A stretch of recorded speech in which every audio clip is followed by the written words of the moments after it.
आइए हम परमेश्वर के वचन की ओर चलते हैं और हम परमेश्वर के वचन से निकालेंगे प्रकाशित वाक्य की पुस्तक और उसका 11 अध्याय।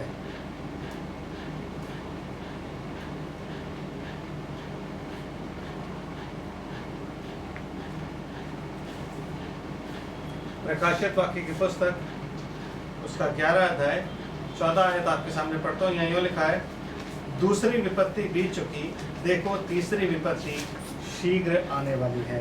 आमीन। परमेश्वर की आशीष उसके पवित्र वचन के पढ़े और सुने जाने पर ब्रदर एक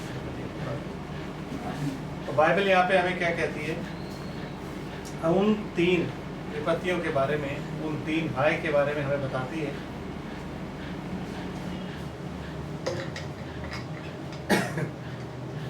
जो इस पृथ्वी पर आने वाली है। आमीन। जिनमें से हम देख चुके हैं कि पहली हाय क्या है, अतः कुंड खोला गया। दूसरी हाय क्या है, 2 प्रॉफिट्स की मौत। और अब हम बात करेंगे तीसरी विपत्ति पर, थर्ड वू। आमीन। जब कोई स्वर्गदूत किसी चीज़ को हाय बोलता है ना, तो वो एक ऐसा इम्पोर्टेंट एक ऐसी बात होती है जिसके होने से पृथ्वी के रहने वालों के लिए बड़ी विपत्ति की बात। इसीलिए बाइबल इसको क्या कह रही है, विपत्ति। पहली विपत्ति, दूसरी विपत्ति और तीसरी विपत्ति। आमीन। समझ रहे हैं आप लोग? और इसीलिए ये विपत्तियां आसान नहीं हैं। इन विपत्तियों को जब हम समझते हैं तो ये आत्मिक रूप से बात करती हैं। अतः कुंड का मतलब हमने खुद देखा, 2 प्रॉफिट्स का मरना वो एक विपत्ति है। क्यों? क्योंकि जैसे ही वो मरने के बाद जब वो 3.5 दिन के बाद उनके अंदर जीवन का आत्मा बैठ गया तो एक ज़लज़ला आया था। और वहाँ से क्या शुरू होता है, ग्रेट रेवोल्यूशन। ठीक है ना। इजराइल का जो ताड़ना का समय है, वो समय जिसे यीशु मसीह कहता है, ना तो ऐसा समय इससे पहले इस पृथ्वी पर आया था और ना कभी आएगा, कि अगर दिन कम ना किए जाते, अगर समय घटाया ना जाता तो एक भी प्राणी ना बचता। समझ रहे? तो जिन प्राणियों की यीशु मसीह बात कर रहा है वो प्राणी जेंटाइल्स नहीं है, वो प्राणी इजराइल है। क्योंकि मेन फाइट किसके साथ है, इजराइल के साथ। आमीन। हम तो अपनी जान, जो भी यहाँ रह जाएगा फूलिश वर्जिन्स के तौर पर, वो अपनी जान इसलिए देगा क्योंकि वो नहीं गया, उसने वो अपॉर्चुनिटी स्वर्ग जाने की खो दी, तो फिर उसको मिलेनियम में जाने के लिए अपनी जान देनी पड़ेगी। आमीन। समझ रहे? तो अब यहाँ पे जब हम देखते हैं तो वो कहता है कि दूसरी विपत्ति बीत चुकी, देखो तीसरी विपत्ति शीघ्र आने वाली है। ब्रदर 13 आयत से पढ़े, क्या लिखा है? 13th वर्स, नहीं सॉरी 15th वर्स। हाँ, आई एम सॉरी। जब 7वें दूत ने तुरीफू की तो स्वर्ग में इस विषय में बड़े बड़े शब्द होने लगे, जगत का राज्य हमारे प्रभु का और उसके मसीह का हो गया और वह युगानुयुग राज्य करेगा। आमीन। और तब 24 प्राचीनों जो परमेश्वर के सामने अपने सिंहासन पर बैठे थे, मुंह के बल गिरकर परमेश्वर को दंडवत करके यह कहने लगे, हे सर्वशक्तिमान प्रभु परमेश्वर जो है और जो था, हम तेरा धन्यवाद करते हैं कि तूने अपनी बड़ी सामर्थ को काम में लाकर राज्य किया है। जातियों ने क्रोध किया, अन्य जातियों, चलो जातियाँ लिखो तो। अन्य जातियों ने क्रोध किया, पर तेरा प्रकोप और तेरा प्रकोप पर है। मेरे में पर है और नहीं। क्या ट्रांसलेशन है, आप रुको मैं पढ़ता हूँ। ये कहने लगे कि हे सर्वशक्तिमान प्रभु परमेश्वर जो है और जो था, हम तेरा धन्यवाद करते कि तूने अपनी बड़ी सामर्थ काम में लाकर राज्य किया है, और अन्य जातियों ने क्रोध किया और तेरा प्रकोप आ गया। पर तेरा प्रकोप का मतलब नहीं मिलता। और तेरा प्रकोप आ पड़ा और वह समय आ पहुंचा है कि मरे हुओं का न्याय किया जाए, और तेरे दास भविष्यद्वक्ताओं और पवित्र लोगों को और उन छोटे बड़ों को जो तेरे नाम से डरते हैं बदला दिया जाए, और पृथ्वी के बिगाड़ने वाले नाश किए जाएं। और परमेश्वर का जो मंदिर स्वर्ग में है वह खोला गया, और उसके मंदिर में उसकी वाचा का संदूक दिखाई दिया, और बिजलियां और शब्द और गर्जन उन ढुंढोर हुए और बड़े ओले पड़े। ये है राइट ट्रांसलेशन। इसमें पूरा नहीं होता है। ये जितना भी नई वाली बाइबल्स में ट्रांसलेशन है ना, आप लोग सिंपल सोच के इसको ले तो आते हैं, लेकिन हमेशा बाइबल को ना जांचा करो कि हमें कौन सी पढ़नी चाहिए। अब ये मेरे पास जो है ये सदियों पुरानी गिडियंस है जो पुराने समय में मिलती थी ना हम लोग को, ये वो बाइबल है। तो इसमें ट्रांसलेशन सही है, करेक्ट है। वहाँ पे अब के लोगों ने जो ट्रांसलेशन किया है, ये जो ट्रांसलेशन है आत्मा में भर के किए गए हैं। हालांकि इसमें भी मिस्टेक्स हैं, इंग्लिश में भी मिस्टेक्स हैं, वो मिस्टेक हो जाती है, that is human error, but this is not human error. Sentence ही बदल रहा है यहाँ तो, वहाँ पे वर्ड्स में मिस्टेक होगी पर यहाँ तो सेंटेंस ही बदल रहा है। तो थोड़ा ध्यान से, और अगर ज़्यादा होता है तो आप लोग इसको इंग्लिश की बाइबल पढ़ें। आमीन। ओके, तो यहाँ पे जब ये कहता है सातवें दूत ने तुरी फूकी, तो उसका मतलब क्या होता है? मतलब ये है कि ये लास्ट का टाइम है, जब सातवीं सील खोली गई, 7th सील खोली गई, तब क्या हुआ था? मतलब कुछ याद है? जब 7th सील खोली गई तो 7 दूत जो स्वर्गदूत थे वो तुरियां उनको दी गई कि भाई लो अब ये तुरियां तुमने बजानी, ठीक है। 7th चर्च एज में, ठीक है, 7 सील ब्रीच में, वो लास्ट चर्च एज है। वहाँ से जब 7th सील खुलती है तो क्या होता है? रैप्चर होता है और 7 तुरियां दी जाती। जब 7वीं तुरी फूकी तो ये कोई और टाइम नहीं था। पीपल मिसअंडरस्टैंड, लोग ये भी सोचते हैं कि ये जो प्रकाशित वाक्य 10:7 का जो दूत है उसके बारे में लिखा है। नो, ये उसके बारे में नहीं लिखा है। मैंने कहा ना, बाइबल पढ़ना बहुत ज़रूरी है। आमीन। तो इस चीज़ को ढंग से जानने के लिए, क्योंकि ये वो टाइम की बात कर रही है जिस टाइम में प्रभु का राज्य स्थापित हो गया, प्रभु जज करने आने वाला है, उसका बड़ा और भयानक दिन जो है वो आ गया है, और वो अब लोगों को, जो पृथ्वी के लोग हैं, उनसे पलटा लेगा। किसका? अपने लोगों का, जिनका उन्होंने खून बहाया। तो जब वो सारी चीज़ें हो रही हैं, उसकी शुरुआत कहाँ से होती है? उसकी शुरुआत होती है 7वां दूत। आमीन। समझ रहे? 7वें दूत ने क्या किया? तुरी फूकी। लेकिन इस तुरी को समझने के लिए हम चलते हैं प्रकाशित वाक्य 15 अध्याय, और उसकी 5 से और 8 आयत तक हम पढ़ते हैं, देखते हैं क्या लिखा हुआ था। प्रकाशित वाक्य 15 अध्याय 5 से और 8 आयत। ब्रदर क्या कहती है? प्लीज जरा पढ़िए इसको।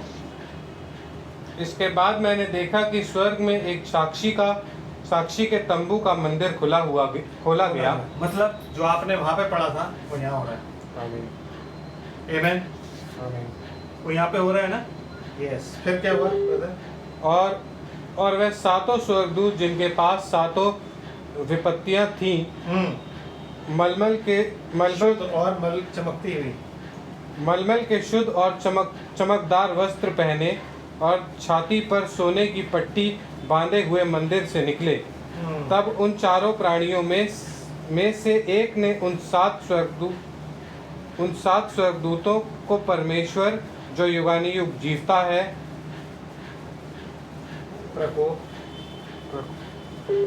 जीवते, ये इसमें गलत ट्रांसलेशन है। चलो आप बैठो, फिर मैं पढ़ता हूँ।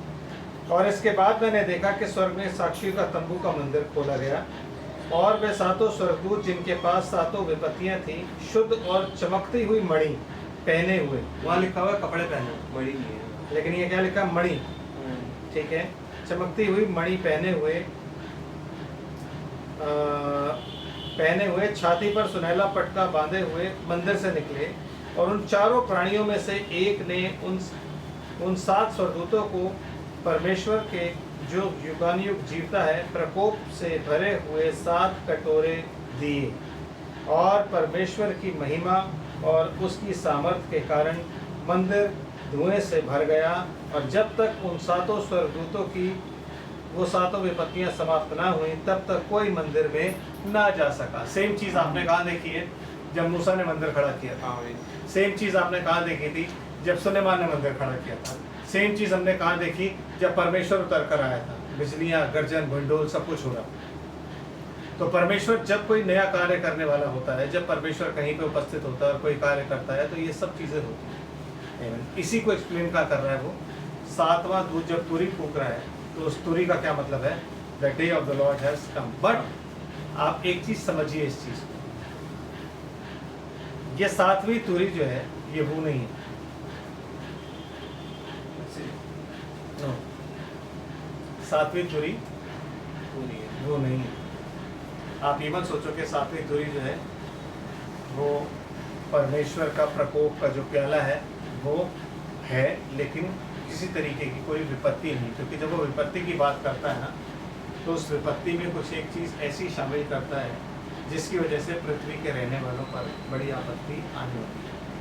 The day of the lord is a different thing and who is a different thing. प्रभु का दिन अलग है और ये अलग है। शुरुआत वो बताता है, इसलिए मैंने आपको बताया कि प्रकाशित वाक्य की पुस्तक में आगे पीछे लिखी है। अगर आप इसे सीक्वेंस वाइज पढ़ेंगे ना, क्योंकि डिनोमिनेशन ने इसको जब पढ़ा ना, तो वो सीक्वेंस वाइज पढ़ा कि इसके बाद ये आता है, इसके बाद ये आता है, इसके बाद ये आता है। तो उन्होंने इन सारी चीज़ों को मिक्स करके पता क्या बना दिया कि ये जो 7वीं तुरी है ये आज ही नहीं फूकी गई, पता नहीं कब फूकी गई। इसीलिए उनको ये भी नहीं पता कि 7 बूज के जो 3 बू हैं वो क्या है। आमीन। इसलिए वो उसको भी अलग अलग चीज़ों से, अलग अलग उनकी थेरीज हैं, डॉक्ट्रिन्स हैं। वो कहते हैं था कुंड जो है वो खोला गया तो वो हिटलर था, जी यहोवा विटनेस की डॉक्ट्रिन है। कोई कुछ कहता है, कोई कुछ कहता है, कोई कुछ कहता है, लेकिन आपको अपने ज्ञान के अनुसार नहीं, परमेश्वर के रेवलेशन के अनुसार चलना और बाइबल पढ़ के चलना। तो 7वीं तुरी में जो चीज़ हुई थी, संदूक खोला गया। परमेश्वर का जो संदूक है वो क्या है, परमेश्वर का जो मंदिर है वो क्या है, परमेश्वर का मंदिर उसके लोग। बाइबल कहती है कि तुम नहीं जानते कि तुम पवित्र आत्मा का मंदिर हो। यीशु मसीह का मंदिर कौन है, उसकी कलीसिया है। यीशु मसीह की ग्लोरी कौन है, उसकी वाइफ है। आमीन। तो जब वो कहता है कि परमेश्वर का वो मंदिर खोला गया, तो जो मंदिर खोला गया वो उसकी ब्राइड है। आमीन। वो उसका मंदिर है, वो खोला गया और साक्षी का तंबू निकाला गया। और साक्षी का तंबू इज क्राइस्ट हिमसेल्फ, जो अपनी दुल्हन में रहता है। आमीन।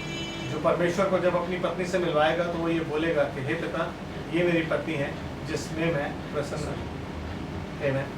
वो अपनी पत्नी से इंट्रोड्यूस ऐसे कराएगा जैसे पिता ने इंट्रोड्यूस कराया था अपने बेटे को, तो बोला था ये मेरा प्रिय पुत्र है जिसमें मैं प्रसन्न हूँ। वैसे ही वो बोलेगा hey father, this is my wife. Oh father, हे पिता, ये मेरी पत्नी है जिसमें मैं प्रसन्न हूँ। तो वही उसका मंदिर है, वही खोला जाएगा। और जब वो खोला जाएगा तो गर्जन होगी, बिजलियाँ होंगी, सब कुछ होंगी। लेकिन ये कब होगा, वो कहता है राज्य प्रभु का हो गया। तो ब्रदर, अगर ये तुरी पहले फूकी जा चुकी है तो राज्य तो उसका हो चुका है। आमीन। राज्य तो उसका हो गया। अगर आप कहते हो कि पहले फूकी गई तो राज्य हो गया उसका, नो, राज्य उसका नहीं हुआ है। आमीन। अभी भी कुछ टाइम बाकी है। आमीन। वो 42 महीने का जो समय है जिसमें यहाँ पर शैतान बैठ के राज्य करेगा, उस समय को परमेश्वर कंसिडर नहीं कर रहा है, बिकॉज वो एक ऐसा समय है जिस समय में कोई भी बॉर्न अगेन नहीं होता। वो एक ऐसा समय में है जिस समय में कोई भी बपतिस्मे लोग लेंगे हैं, लेकिन प्रार्थना किसी की नहीं सुनी जाएगी। जिन लोगों को नहीं पता बाइबल के बारे में, जिनको नहीं पता चीज़ें, बपतिस्मे ले रहे होंगे, लेकिन बाइबल बताती है इस बारे में कि उनकी नहीं सुनी जाएगी, क्योंकि वो डार्केस्ट स्टार है, क्योंकि ऑलरेडी अंधेरा आ चुका है और जो सूरज है वो ढक चुका है धुएं से। अतः कुंड जब खोला गया तो सूरज ढक चुका। 42 महीने की शुरुआत पहली वो से होती है, और पहली वो क्या है, अतः कुंड खोलना। दूसरी वो क्या है, वो एक के बाद एक आ रही है। दूसरी वो क्या है, दूसरी वो है दोनों प्रॉफिट्स का माना जाना। तीसरी वो क्या है, वो हम देख रहे हैं, और उसी को देख के हम धीरे धीरे चल रहे हैं ताकि हमें अच्छे से समझ आ जाए। तो जब ये 7वीं तुरी फूकी गई तो इसको आप ये मत समझिए कि 7वीं तुरी 7वीं विपत्ति है। 7वीं तुरी जो है वो क्या है, 7वीं तुरी आह्वान है उन 7 कटोरों का जो परमेश्वर के प्रकोप के कटोरे प्याले हैं जो डले जाएंगे पृथ्वी पर। आमीन। क्योंकि हर एक ग्लास 7th जो है वो फर्स्ट की स्टार्टिंग होता है, नेक्स्ट 7th। आमीन। तो ये लास्ट अपॉइंटेड टाइम है।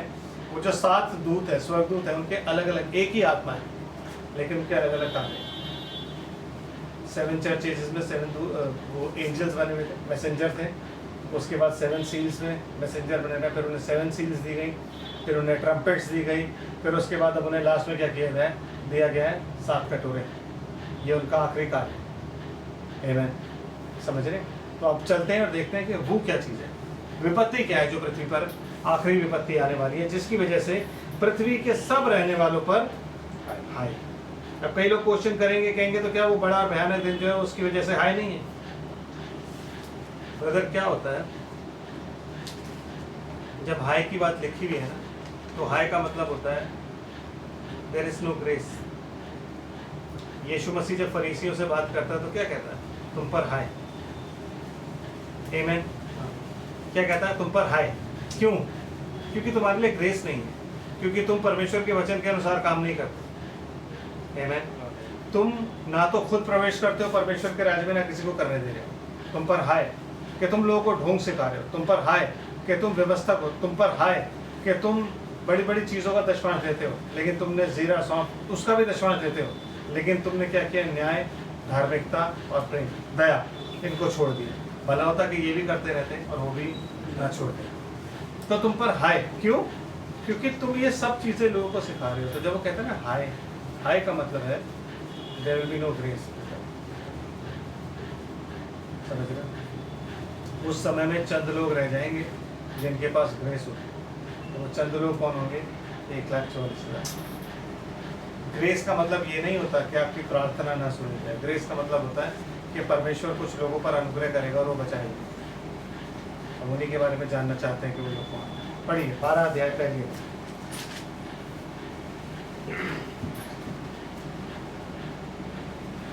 फिर स्वर्ग में एक बड़ा चिन्ह दिखाई दिया, अर्थात एक स्त्री जो सूर्य ओढ़े हुए है और चंद्रमा उसके पांव तले था, और उसके सिर पर 12 तारों का मुकुट था। बस पहले तो स्त्री बताना ना कौन है, बाकी आगे चलते हैं बाद में।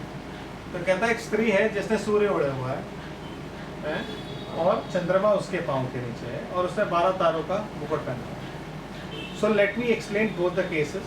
जब डिनोमिनेशन प्रीच करती है या उन्होंने जो किताबें लिखी हैं उसमें क्या बताते हैं? उसमें बताते हैं कि ये चर्च है, 12 प्रेरितों की शिक्षा और ये और वो और ऐसा और वैसा, जबकि ऐसा नहीं।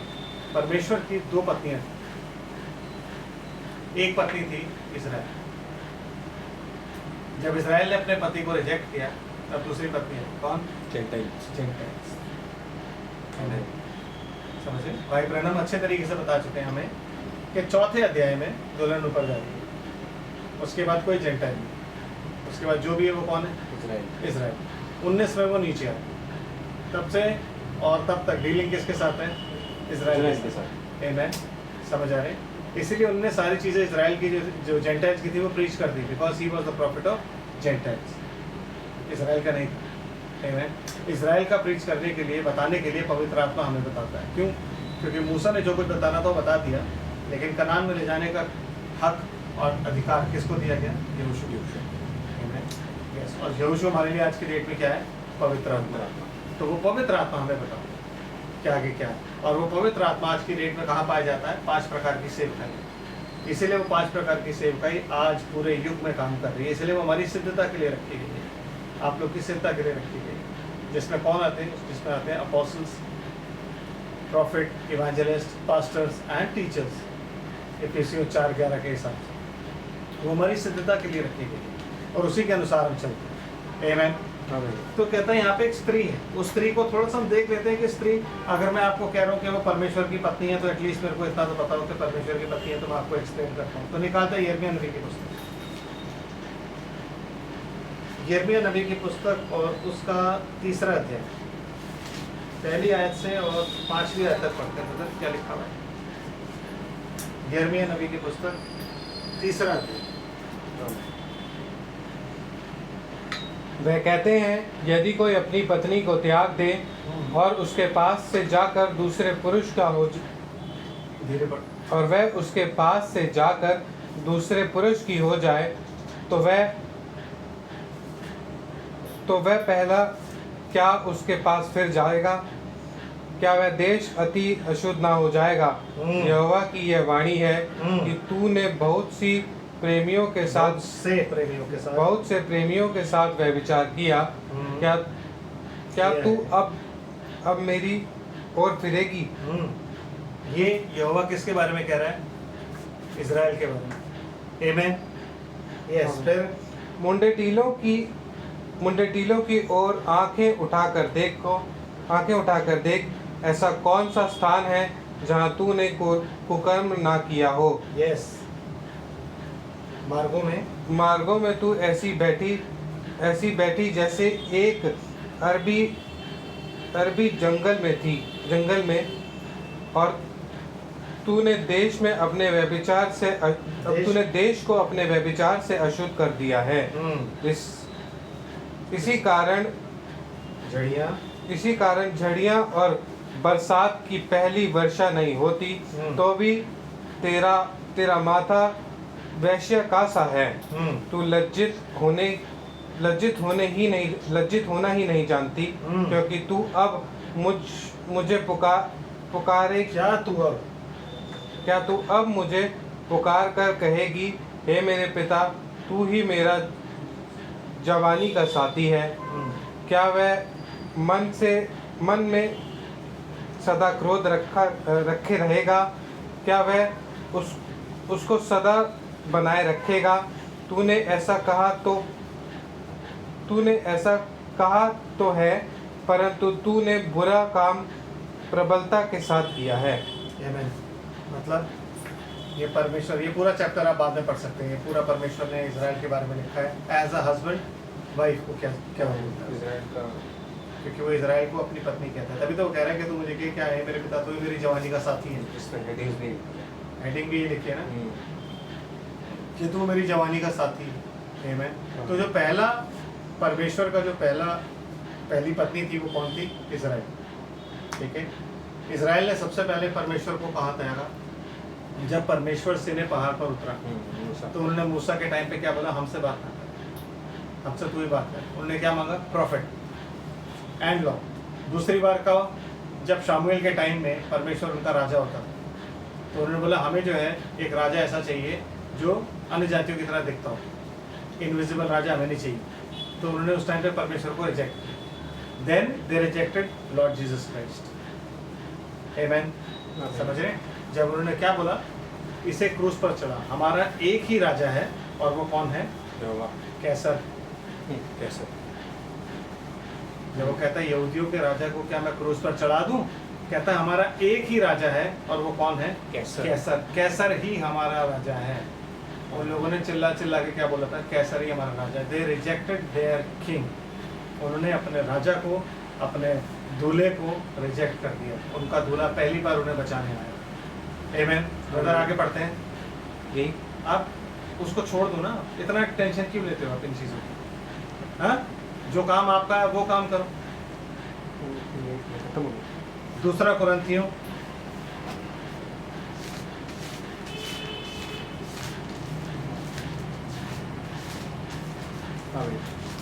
उसका 11 अध्याय और उसकी दूसरी आयत।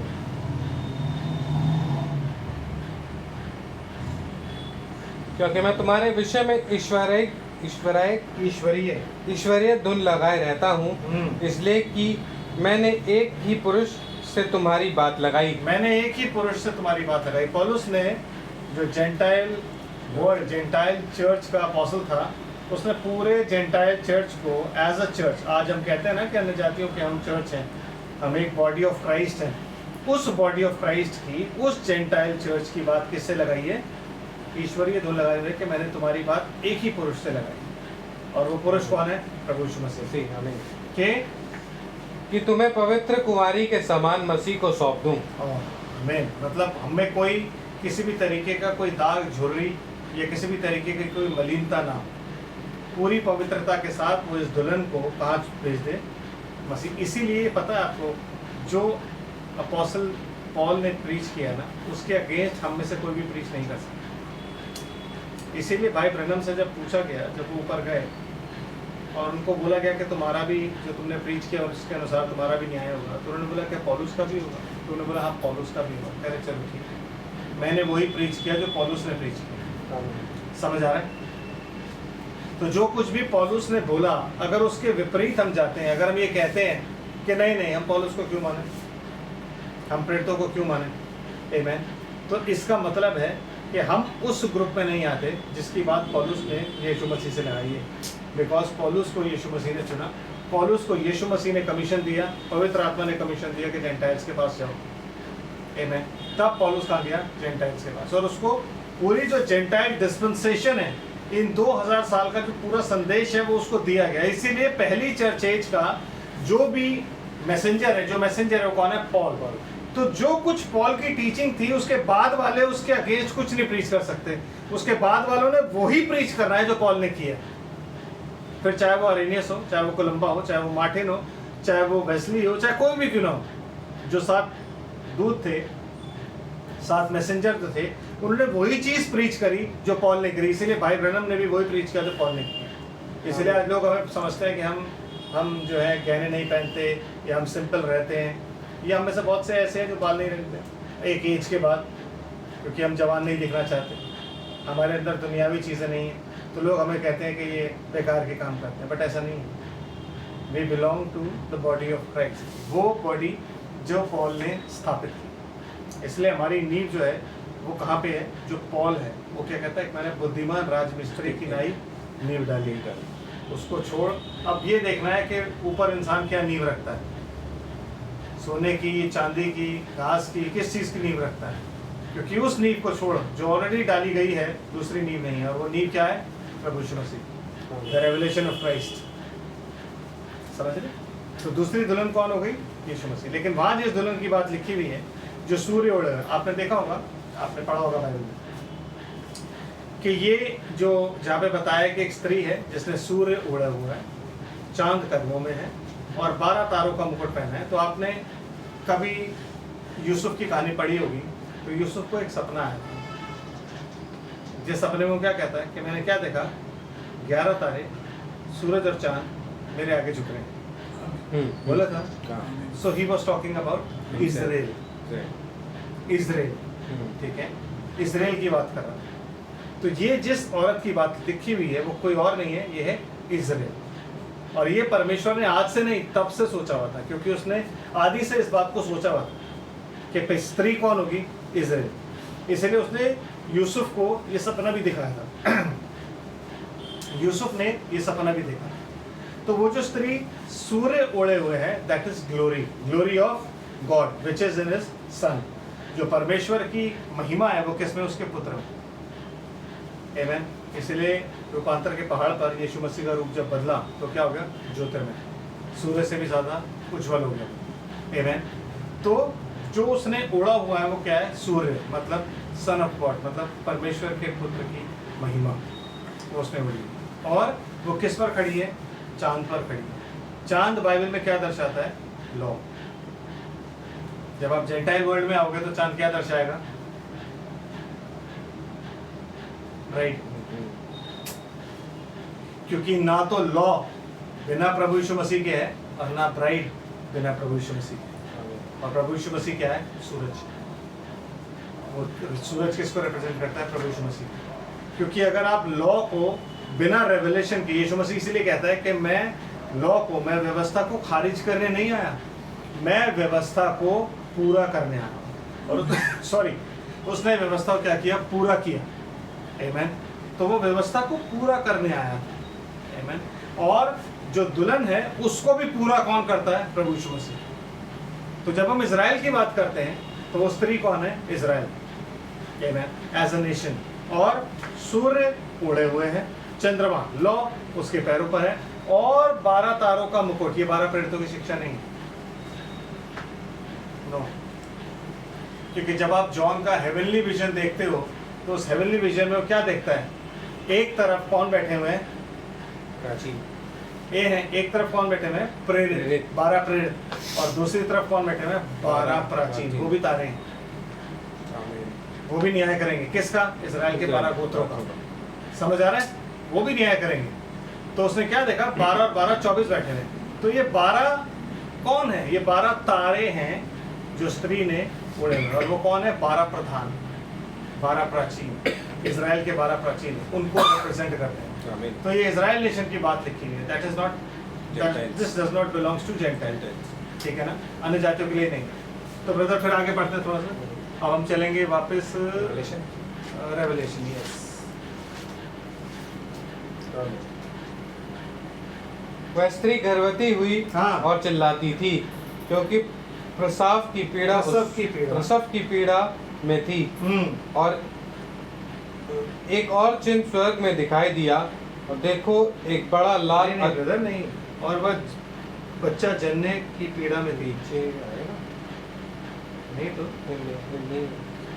अच्छा, और वह गर्भवती हुई और चिल्लाती थी, क्योंकि प्रसव की पीड़ा उसे लगी थी, और वह बच्चा जनने की पीड़ा में थी। ये नहीं लिखा हुआ?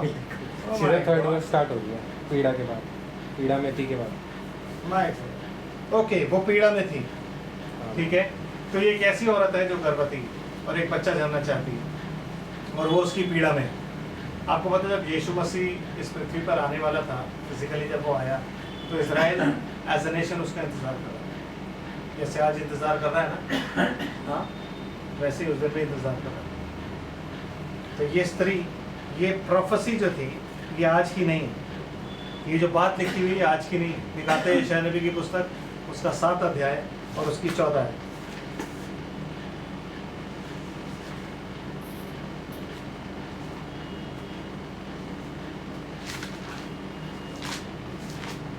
यशायाह नबी की पुस्तक, उसका 7 अध्याय और उसकी 14 है।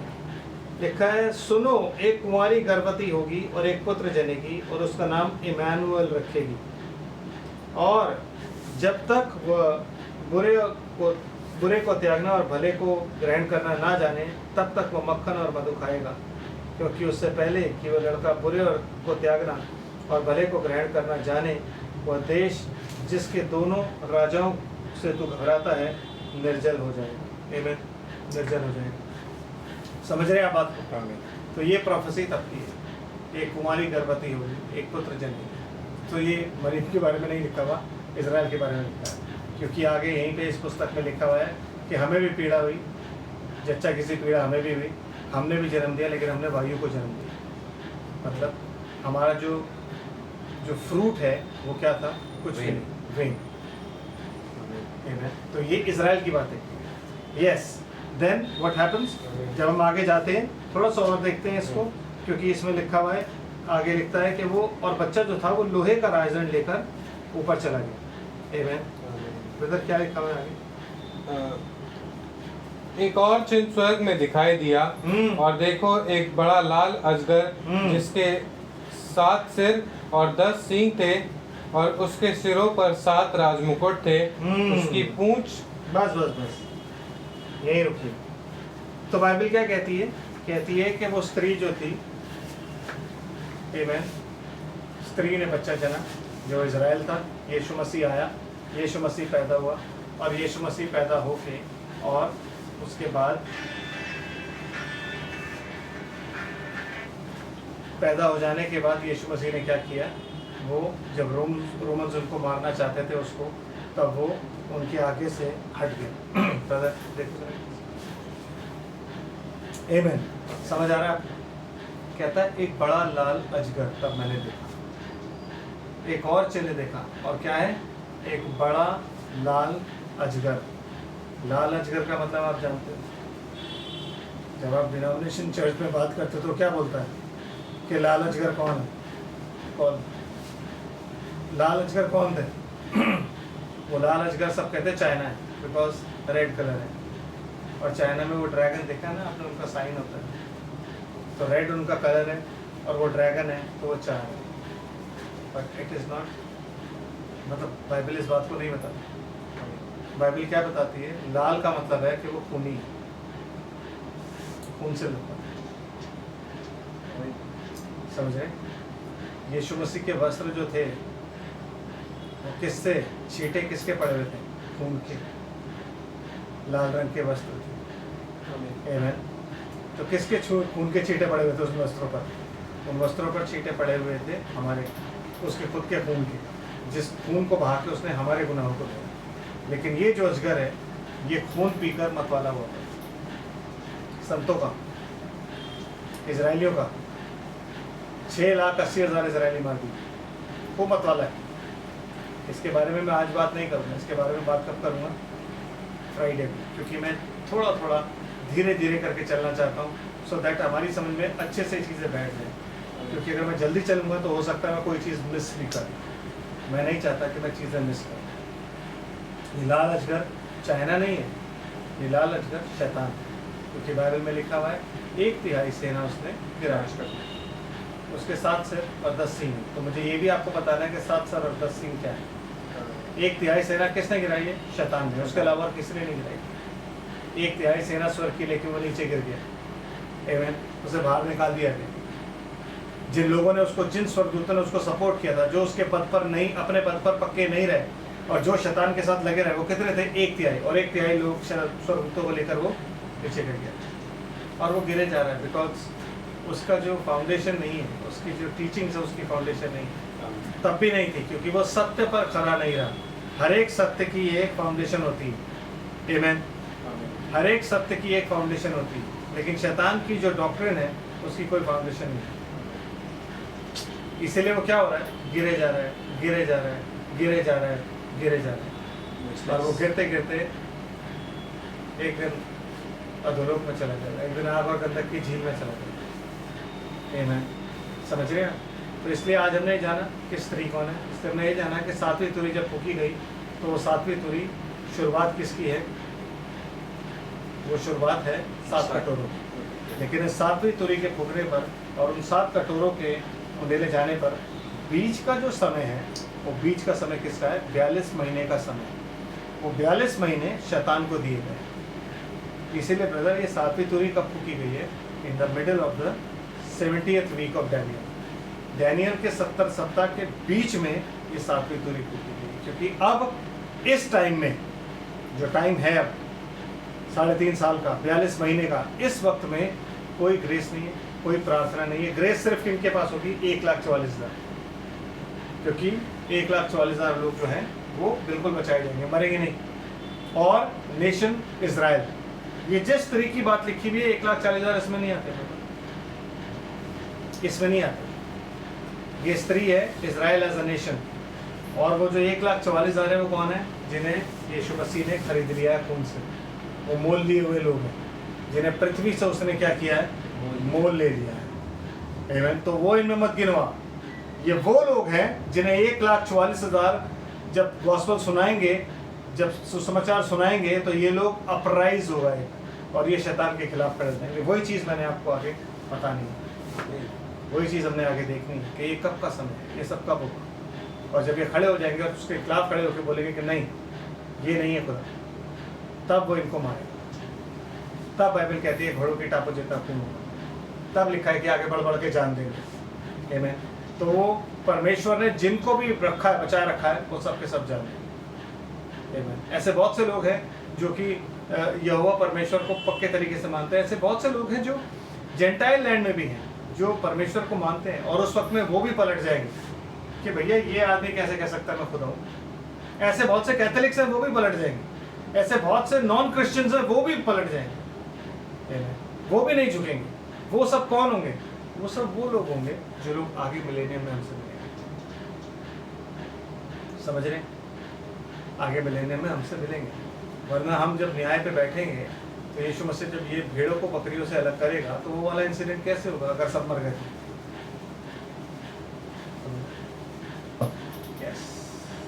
तो मिलेनियम में राज करने के लिए बहुत से लोग होंगे आपके साथ। आई मीन राज करने के लिए नहीं, जब आप राज्य करोगे तो मिलेनियम में ऐसे बहुत से लोग होंगे जिन्हें आज आप देख रहे हैं।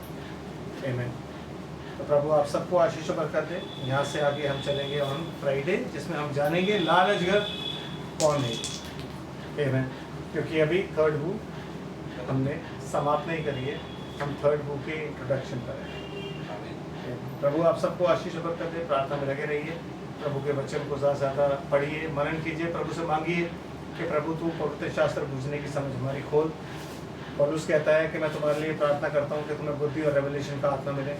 तो होने दें कि आप भी ये प्रार्थना करें कि हमें बुद्धि और रेवलेशन का आत्मा प्रभु दे, ताकि हम इन बातों को जानें। अंत समय है, खुदा बहुत ऐसे लोगों पर रहम कर रहा है, आप पर भी करेगा। हम पे किया है तो आप पे भी करेगा। आइए हम प्रार्थना करें। स्वर्ग और पृथ्वी के मालिक, हम तेरा धन्यवाद करते हैं तेरी सारी आशीष और बरकतों के लिए। मेरे परमेश्वर तेरे चरणों में पाए जाते हैं। अपना सर्व